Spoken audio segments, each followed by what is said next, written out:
This is going to be another one of those difficult discussion videos that I feel is very important to have. If you guys saw the last one regarding Final Fantasy XVI, I stand by everything I say in that video, and I wanted to make this video as a follow-up because it's easy to get lost in the discussion. It's easy to kind of really pick a side and have that, but this is kind of the other side of the coin, and I think these two videos pair well together because the reality is I maybe have 5 minutes of your attention, and I think it's important that we have and we continue these discussions online as a way to always try and practice empathy, but also look into some of what is actually happening on and how we're being manufactured to have this outrage, how we're being divided over real issues that are important to discuss and important to understand. It doesn't mean we always will agree or have to agree, but I think we're being weaponized within all these discussions that happen online. And to highlight this point, to kind of bring this video and its focus into hopefully, a narrative way that makes sense. So hopefully I'm being clear, but you can let me know one way or the other.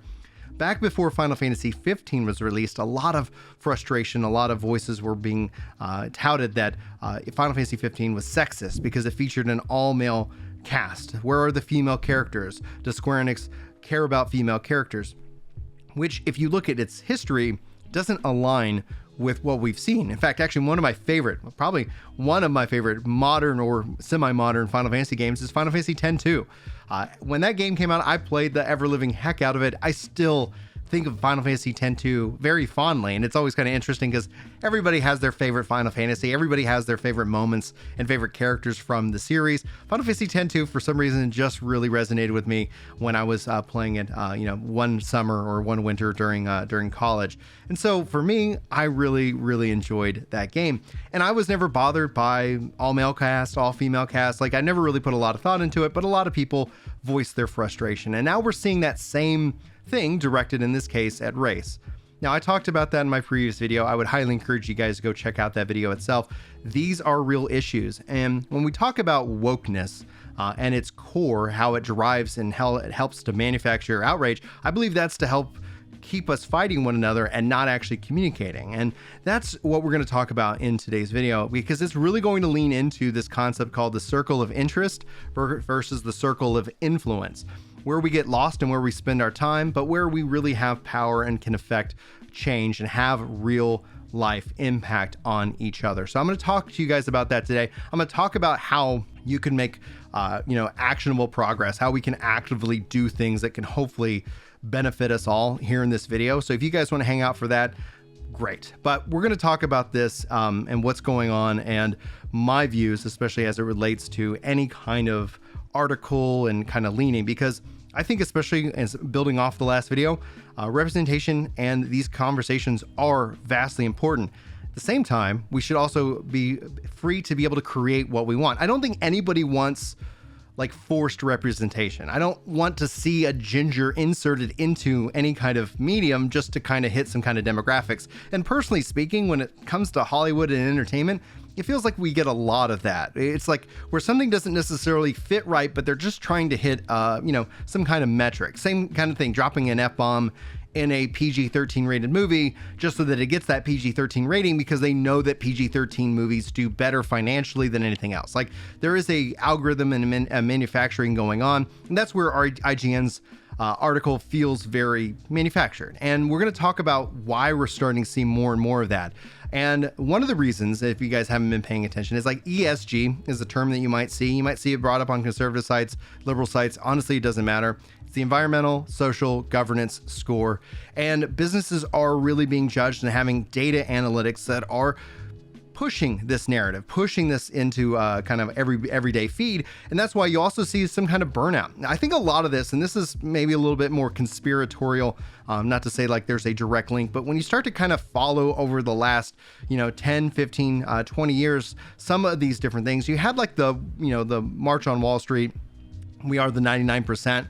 and a lot of frustration building. But then eventually that just kind of died down, and all of a sudden you start seeing businesses sponsor a wide range of things. That's why you kind of almost see the memes like on, let's say, July 1st, where, after Pride Month, all the businesses remove their rainbow flags and then they just go back to kind of business as normal. That's really driving what is ESG in terms of the social side of it. You also have the environmental side and governance. Now, whether you want to think this is a good thing or a bad thing, like that in and of itself could always be a great discussion that we could always have later. But here is these things that are kind of moving behind the scenes. The other side of it, what steals our power, what weakens us as a people, is the idea that they can kind of toss these little grenades, which, let's talk about that. Like, at its core, building off my last video, like, there is real hurt. There is real problems that we have, especially in America, with race, and we need to continue to try and work on that individually and as a people, right? There is things that we can continue to work and we should work towards. Whether you agree or not, like, it doesn't bother me one way or the other.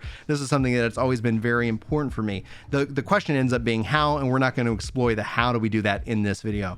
But we see all these things happening, and then we see these grenades being lobbed, which essentially makes us all fight over what would be like, maybe we all agree on 95, 96, 97% of everything in this country, even from a global perspective, but we're going to sit here and we're going to weaken our power by infighting and dividing off of real issues. I'm not going to discount that these aren't real issues, but they do this, and with social media, it ends up being a complete, crap storm that is what essentially that kind of falls into. So I feel a lot of this ends up being very manufactured because that drives people to click, that drives people into that outrage, and that's what these algorithms that we are being fed with are living and breathing off of, right? The title alone for this video is going to have this wokeness that comes in on both sides. You have the woke crowd, and you'll have the anti-woke crowd. Both, in my view, are the sides of the same coin, because wokeness is a mind virus. It's this idea that you end up losing any ability to reason because you view everybody as an enemy. And the go woke, go woke, go broke crowd lacks essentially any kind of compassion and empathy towards one another. Now, when you put all this together, the reason why I get frustrated at both sides is that they're all the core aspect. When you start to look at what would be considered compassion and the ability to try and practice empathy and listen and try to understand, not that we are always going to agree on it, but the idea of just like being able to talk, listen, and understand, not war with each other. That's essentially kind of where I get frustrated, because the go woke, go broke crowd kind of shuts off like any bit of compassion, and it's kind of like, hey, we're gonna just laugh at you guys and your ridiculousness. And then the woke crowd is feeling like everything's a fight. They've got to fight for every last inch, and and then you don't have any kind of communication. And so Final Fantasy 16 will never be woke enough. You can never be woke enough. That's why I believe, and I look at this as a kind of a mind virus, because even if there was a target in terms of this woke mindset that drives people into it, they ultimately will turn in on themselves. They'll eat themselves. Like, the way you defeat wokeness in a way is you just kind of shut up about it. And so that's where I would say, like, the go woke, go broke crowd, it's like they're only still then adding fuel to that fire. They're continuing to kind of toss that kerosene into that pile, which continues to kind of light it up and have it flare up from time to time. And that's what I think this IGN article really kind of kicks off. And it's not just IGN. You're going to find any and all bits about it, because we have built out a false incentive program, an attention-driven economy that rewards this kind of BS, that rewards these kind of hot takes. Because the reality of social media, you've probably seen me say this before if you've been following any period of time, but you're going to hear me continue to talk about it, is that social media isn't a system for like rational discussion. It's an emotional driven engine. Whether it's the highest of highs of excitement or the lowest of lows of just anger, like, it is an engine that's going to reward those two extremes, because those two extremes get the most level of engagement, and that engagement then continues to push that out to each and every one of us. And so what it ends up doing is it requires an extra level of effort of our own personal choice to actively not engage, to actively ignore. But that becomes difficult because these are charged issues. These are issues that we should be willing to talk about. And that's why I think we've been hijacked and weaponized. And that's why I feel a lot of this is manufactured. But let's talk about actions and how we can actively go about fixing some of these problems. And the be all end all, the buck starts and stops with you. It starts with me. I can only control myself and how I react to things. I can't control anybody else. But here's how social media hijacks your life and steals your time more than anything else. And it's back to that circle of interest versus circle of influence. Now, interest, there's nothing wrong with having interest. There's nothing wrong when we sit down and we play a game and we watch a show and we discuss it. Like, those things can be fun, and you should have some time that you spend in your circle of interest. But the algorithms and how they're all driven are designed to steal your time and keep you engaged as absolutely much as possible. So in a way, it's acting as a drug. You got no power in your circle of, interest. Like, for example, you'll never influence what I make on this channel, despite I'm sure someone's already written up a long comment about how like they used to like me and blah, blah, blah. Like, that's just the reality of it. But they don't have that power. They just can choose to watch or not watch. They can choose to engage or not engage. The circle of influence is actively where you have the ability to change this world, be it in small changes or in large changes. That's with your family, that's with your friends, that's with your loved ones, your kids, your spouse, and things of that nature. Your circle of influence is what is being starved in this current incentive-driven economy for people constantly browsing on their phones, doom scrolling, or looking for just a little bit of an escape, because honestly, sometimes everything feels so effing overwhelming that it can... I use that. Like, when I have kind of an anxiety attack or a panic attack, I'll tweet out like, hey, send your memes or something like that. And that's just essentially a way to kind of help distract my brain. These things are hijacking our future and hijacking our time. And ultimately, at the end of the day, we only have so much time. We only have one life. You don't want to waste it, doom scrolling. You don't want to waste it constantly trying to fight with people you don't know and you have no influence over. So think about, like, the first thing I want you to do is think about who you actively know and who you actively have a real relationship with, and make sure you reach out to them today, whether it's calling your mom, your dad, and more. Now, let's talk about, let's say you have a bad relationship with your parents or your family. Let's say you get together for the holidays and it's just a effing fight because of whatever political red or blue, party that you belong to.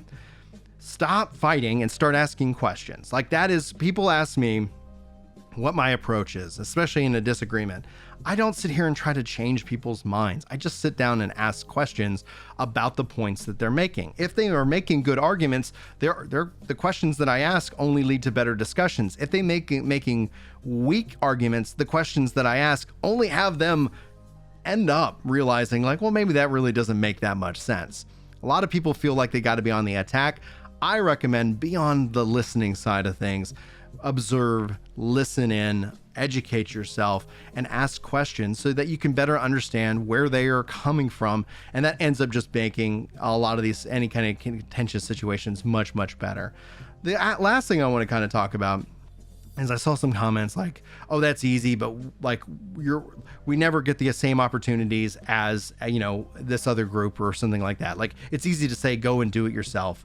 But it's not. And the thing is like, I'm not saying that it's easy to go and do it yourself. No, but no one's coming to save you. No one's going to come out of the blue and just all of a sudden fix the problems that we have. In fact, it takes a extra level of effort. That's why they want us in that circle of interest, spending and wasting our time, because it saps our power. Having us fight each other saps our power. However, united, and even if, again, united off of just a percentage of these things and not sitting here just fighting over every last little thing, that's what they want, because it, again, saps our power, and interest saps our time. But if we were able to sit down and realize that no one's coming out of the blue to give you any kind of thing, you gotta unfortunately earn it and get kicked in the nuts all the way. So the question that you got to ask yourself is that, A, are you angry enough to turn that into a productive action, not a destructive action. Destructive actions aren't going to help out anybody, but are we angry enough to turn this into a kind of productive action, a way forward, something to actively move when you're getting kicked, when you're getting punched, when everything feels like it's against you. And then if you are, continue to move forward. And the thing is just don't stop. No one's asking you to be a success, but we're asking you to try. And I think that's the real key thing. A lot of people think like, I won't win, I can't win, it's pointless. But at the end of the day, stop thinking about it in terms of like this big victory. Who knows, maybe that does happen, right? That'd be great. But the way I contort and the way I try to focus and do my actions in my life is this. I'm not here to be successful. I don't anticipate ever having a gold play button. If it happens, that's great, but I'm here just to try. I'm here to try and do my best with any post that I sit down and feel like I want to make. And that's all there is. It's not success in terms of numbers or likes or dislikes or comments, but it's just in the act of actively doing something and then letting the world kind of move on. You can't control anybody but yourself. And so if for some reason, like this video and that message has you go, hey, okay, how do I start? Like if you guys need help, my Discord is open. Like if you guys need, like I'm a really good cheerleader, which is a good thing and a bad thing. Like the good thing of it is like, if you need that, like, go get it. Yes, you can do it. Like that's the kind of like personality that I bring. Sometimes the thing that some people need to hear is that they can't do it. You won't do it. And I'm not that kind of guy, but sometimes that motivates people to actively get it done. Like, oh, I'm going to, like if you got the personality, like, oh, I'm going to spite that guy, like F him, let's go. Like I'm going to do it because he says I can't. Maybe find that person in your life and somebody who's going to be like, nope. And then you're like, all right, screw you. I'm going to do it. Like know your personality for a degree, but at its core, I've been able to help people get going and get started. And that actually brings me a lot of joy. I'm going to keep trying to do that. Hopefully we'll be able to do it with this video. But the key aspects I want to kind of point out are some of the things that are happening that you might not necessarily be aware of.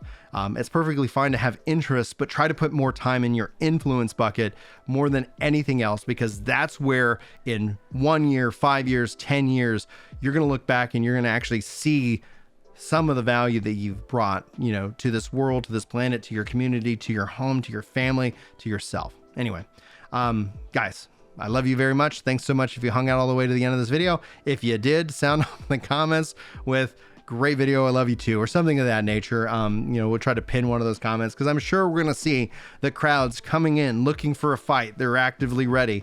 But that's just the reality of social media, and we can hopefully rise above it. So guys, thanks so much for your time. Hopefully you enjoy it. Hopefully you get you something good for you to do today.